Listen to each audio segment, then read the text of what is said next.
सुपारी प्रकरणामध्ये धनंजय मुंडेंवर कारवाई केली नाही तर महागात पडेल, जरांगेंचा सरकारला इशारा।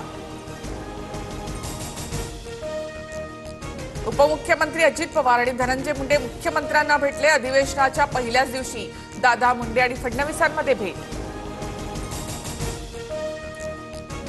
सुपारी प्रकरणामध्ये क्लीन चिट मिळण्यासाठी धनंजय मुंडेंनी फडणवीस अजितदादांचे पाय धरले। घातपाताची सुपारी दिली तरी मुंडेंना चौकशीसाठी बोलावलं जात नाही, जरांगेंचा आरोप। तर मी माझ्या मतदारसंघातील कामांसाठी मुख्यमंत्र्यांची भेट घेतली, धनंजय मुंडे यांचं स्पष्टीकरण। शिंदेंच्या शिवसेनेचे 22 आमदार फुटणार, ते आमदार मुख्यमंत्र्यांच्या इशाऱ्यावर काम करतात, आदित्य ठाकरेंचा मोठा दावा।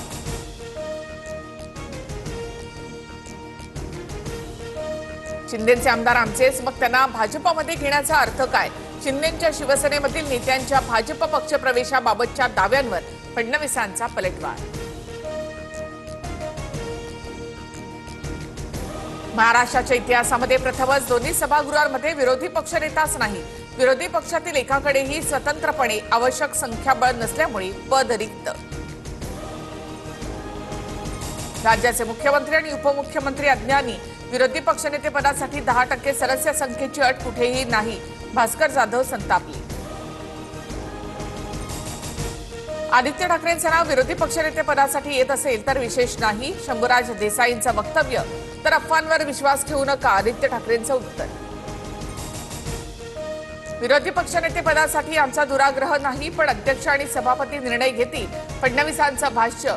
तर संख्याबळ मिळवा आणि विरोधी पक्षनेतेपद कमवा, शिंदेंचा विरोधकांना टोला। विधान भवन परिसरात निलेश राणे रवींद्र चव्हाणांची भेट, चव्हाणांना सविस्तर भेटणार, आमच्यामध्ये कधी वाद नव्हताच, निलेश राणेंची प्रतिक्रिया।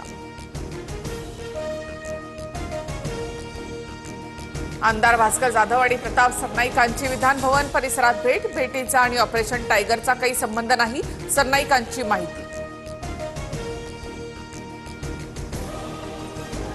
एमपीएससीने 21 डिसेंबरची संयुक्त परीक्षा पुढे ढकलली। नगरपालिका आणि नगरपंचायत निवडणुकीच्या मतमोजणीमुळे निर्णय, 4 जानेवारी आणि 11 जानेवारीला परीक्षा होणार।